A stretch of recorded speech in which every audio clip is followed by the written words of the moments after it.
era begins again.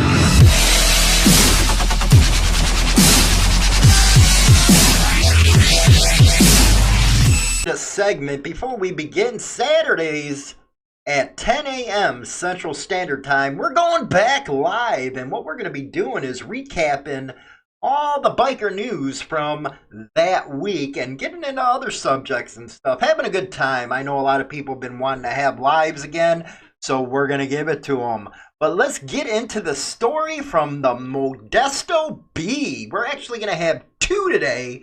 One with club stuff, and the second one, yeah, you're going to bet this one Leo knows, because what I've noticed lately is the press is all over clubs, nothing but crap coming out of it, and it's all being pushed by Leo, so let's throw some back at him. But here we go. Hells Angel Associated arrested in 2015 murder north of Denier. And this one's by Aaron Tracy. Let's get into it. A more than year-long investigation into the Modesto Hells Angels Motorcycle Club, which already has resulted in federal drug charges against high-ranking members, on Tuesday led to the arrest of a suspect in a 2015 homicide. Hells Angel associate Jeffrey Velthoen, 35, was arrested on suspicion of killing 25-year-old Steven Losey. Now, I just find it funny that one investigation is leading to this. You know what I'm saying here? Anyway, Hells Angel associate again. A bystander found Losey suffering from gunshot wounds in a pickup truck after seeing him driving erratically, then crashing off the road near the intersection of Santa Fe Avenue and Berkeley Road. He later died at a hospital. Velthoen was arrested at his Modesto home in 2000 block of Terrence Way, northeast of Norwegian and McHenry Avenues, and this is according to the County Sheriff Sergeant Josh Claning. It was one of 4 Modesto locations searched Tuesday morning by the Central Valley Gang Intelligence Task Force. And that's one thing that is kind of disheartening when the club stuff comes up. They always have that gang enforcement task unit there.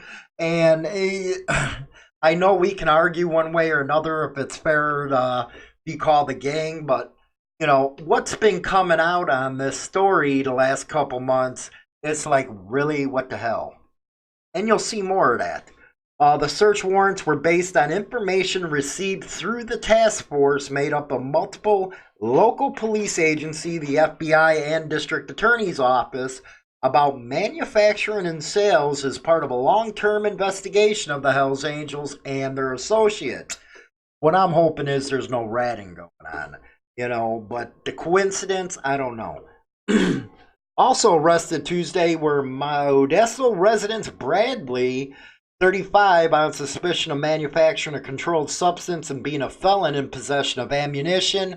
David Thayer, 34, on suspicion of cultivating marijuana, possession of marijuana for sale, and being in possession of firearms and ammunition. Both are Hells Angel associates. Now that's where it kind of gets kind of sticky, man. You know, it took all this long to bring these type of charges up when others were already arrested for it. See how it don't look good? Just saying. In July, as part of the same ongoing investigation, the president of the Modesto Hells Angels Motorcycle Club, his wife, and 2 others were federally charged with conspiracy to distribute and possess with the intent to distribute. In September, the club's vice president, its secretary, and another member were indicted on federal drug and weapons charges. And they're also still looking for information on the homicide. But you see how it correlates. July, the people went down. Then all of a sudden in September. Now all of a sudden this. Not saying nothing. It just don't look right. You know, make your own decision. So, but next segment, we're going to be talking about some cop stuff, man. And they some freaks, man. They some freaks. Motorcycle Madhouse every Monday at 7 p.m. Central Standard Time and Saturdays 11 a.m. Central Standard Time on YouTube and all major streaming platforms. In your face, all over the place. We're online 24/7. 24/7. This station is now the ultimate power in the universe. Okay, welcome back. And like I said, you know, the media and the cops have been really laying it heavy in the newspapers lately against one percenter clubs. So let's kick it back to them, shall we? This article is out of the rrstar.com, and it goes on to say sexual assault charges filed against a second police officer out of Rockford. This by Ken DeCoster. And, you know, Rockford, the two Rockford police officers have been charged with criminal sexual assault in the span of 2 days. Two cops have now been charged with sexual assault. The officer's name is Eric Thurman, 26, was charged Thursday with criminal sexual assault and is expected to be booked into jail this afternoon. Police Chief Dan O'Shea said in a news conference his bond is only set at $250,000. Thurman is accused of assaulting a 26-year-old woman while off duty on May 23rd near Hill Street and North 2nd Street. He has been on paid administrative leave since May 24th. Officer Daniel Bassel, 51, of Roscoe, was arrested Wednesday on accusations he sexually assaulted a 23-year-old woman after driving her home from a bar in the early hours of October 11th. They claim cases are not connected, so you have one in Roscoe, one in Rockford. And what's even funnier is, you know how they always go out and say, yeah, they do this, or the one percenter clubs do this. Why is it always that our cops are getting busted for sexual assault, having sex with an underage teenager? I'm telling you, they got this God complex. They think that badge and the gun lets them get away with everything. Well, looks like it's coming down. Do you know what they do to, you know, freaking chromos in prison? But you imagine a chromo and a cop? Oh my God, I feel for you guys. That butthole's going to be used really good. Anyway, quote, it is very frustrating to be up here another day discussing criminal allegation involving another Rockford officer. Our officers go out and work hard each and every day to protect this city and work with the community to drive down crime. You know, I always got the thing, why do you support the street gangs and stuff? Because it's actually the street gangs that protect the neighborhoods and not the cops. You'd be lucky. Okay, take the south side or west side of Chicago or any of the other neighborhoods ridden with crime. The cops don't show up. So there's kind of a street justice that goes down.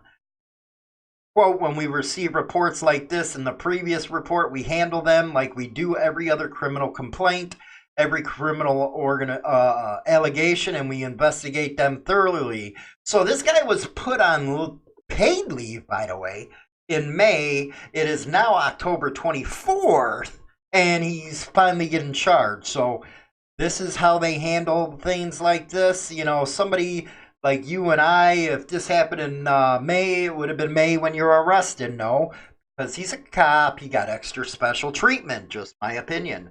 Thurman is a 3-year veteran of the Rockford Police Department who gained national notoriety as the dancing cop for video showcasing his dancing moves with kids and for weekly youth boxing program he helped run. Oh, well, I'd be talking to your kids right now. I really would. If he was out there doing video showcasing his dance move with kids, you never know what's behind all that. The community should be proud of the fact that if a complaint comes about even one of our own, we will investigate it. Why would you even have to say that? Maybe because you know the community don't trust cops. Just saying. Just saying. But anyway, when the media and all that starts going after one percenters, let's throw in, you know, what they do bad. Because you notice in this one, it ain't sensationalized like that one crap article on the Pagans or the Sons of Silence where it was a hit job. That was a hit job like I never seen before.